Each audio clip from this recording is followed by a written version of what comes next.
When an adage that goes, if you educate a woman, you educate the whole nation is said, the message that comes out is clear.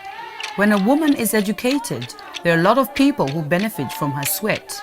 But this has not reflected true reality on the ground, especially in African countries like Malawi, because little is being done to make sure that girls are educated. The result is a lot of girls end up being illiterate due to a number of factors. Some of these factors include forced marriage, traditional cultural practices, negative perception of the community on a girl child, of rushing them into early marriages, child labor at domestic level, incest, among others. And finally, the death of both parents leaves children orphaned and makes them more vulnerable to all forms of abuse, including early marriages.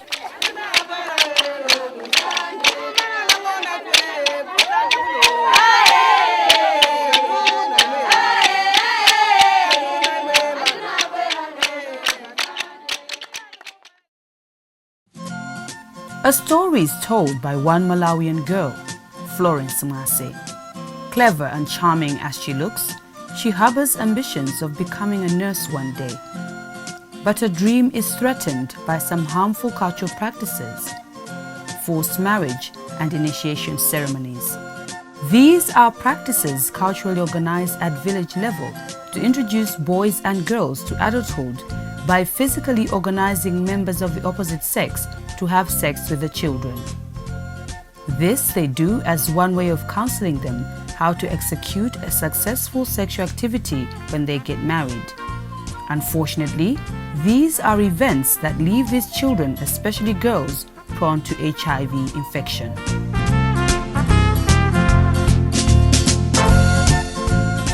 When both her parents died, she was left with the task of looking after two of her brothers.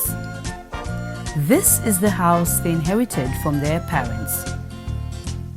From its window, Florence dreaded the sight of the sun in the morning because it heralded not only a new day, but problems of how to bring food in the house also. Sinahangandine Florence mwasi ndinachokera boma la Chirazulu mudzi mwa Chitera ndi zaka 8 makolo anga atamwalira ndimakhala ndi kamulongo wanga ndimakasamalira ineyo popanda china chilichonse palibe amene akatisamalira kunaliyesa amatikana. Seeing that she could not cope with village life and the responsibility she took over from her parents was huge, she went to live with her aunt in Blantyre. Ndi zaka 10 ananditenga ndinanyadira nasangalala kupita ku town. Ndizafika ku town tinakhala kwa miezi 3 anandiuza banja lawo tasokonekera sanatiso kuti angatisamalire. Anandiuza kuti ndibwere kumuzi kuno nadandaula pofika kumuzi kuno kuti wina aliyense amatikana. When she got to the village, she began staying with her grandmother. Ndi zaka 13 ndilakula chinamwali anandiyitanira azimayi atatu kuti anandilowesa nyumba kuzandiuza kuti ndakula nditakukhala ni mamuna nditakusamalira mamuna ndipo ndakula nditakukhalanso ndi ana. Nditatha pamenepo anandiuza kuti ndikalowe chinamwali napitabe poti ni mwambo sindikafuna ku chinamwali amatiuza zoti tingathe bwanji kukhala ni mamuna kukwanisa zinthu zimene zingafune mamuna. Titatuluka tinawuzidwa anatibwesa mamuna kuti tigonane naye patatha chonchonso anakanitengaso mamuna oti ndikwatire nawo kumandizuza kumandipasa zinthu zosa kumandichapisa zizovala zambirimbiri. Nditakhala chonchija natani mayanga ndinamva kuti ubwere poti ndavinidwa kale zonse zinthu zonse zachitika mombosa achitika mayanga anandiuza kuti nditani ndipite ku town nakhala osangalala. Unfortunately for her, she could also not stand the pressure she was receiving after coming out of the initiation ceremony, like kusasa fumbi, a tradition which requires girls to sleep with a man soon after they become of age in order to cleanse them from childhood misfortunes. Nditafika ku town kuja sinapitebe ku school ndimakhala kwathandiza mayanga business imene ikathandiza anti angawo makagula chimanga chachiwisi ndikuchiotcha ndikuchigulisa. Skulu kunalibe, sinatha kupitiriza skulu, igani yawo inali itaduka. Despite all this, she still had a strong feeling of returning to school.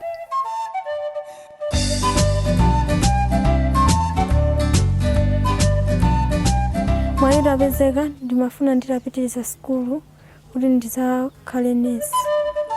Thokozani Kazembe is a childhood friend to Florence, not only because they come from the same neighborhood, but they both dislike the traditional practice that forces girls into early marriage and harmful practices taught to girls during initiation ceremonies.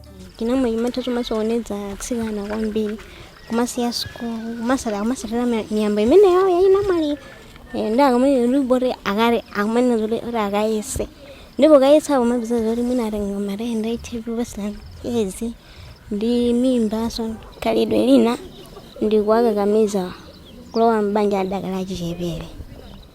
Ine ndi Margaret Matemba. Chinamwali anthu amayika kwambiri amayikiza unamwali kunoko kukakamiza banjaso amakakamiza anthu ana banja imeneyi kuti kuyesesa kuti ite singatheke chifukwa mafumu wonse nanka mchitidwe wake ndi omwewo. In Chiradzulu, Girls Empowerment Network Malawi is implementing a Stop Forced Marriage campaign project with the aim of eliminating these harmful cultural practices. The campaign aims at putting up strong measures meant to stamp out harmful cultural practices among rural communities like forced marriages and initiation ceremonies, among others. Research findings by GENET Malawi found that there are several cultural and traditional beliefs that negatively affect adolescent girls. Rampant among them are forced marriages and sexual cleansing. The research approach targeted focus group discussions with adolescent girls, community members and local leaders. There are many girls who are going through similar situations like Florence's. For sure, we can put our hands together and work with all leaders at local level to make Malawi a safer place for girls to realize their dreams.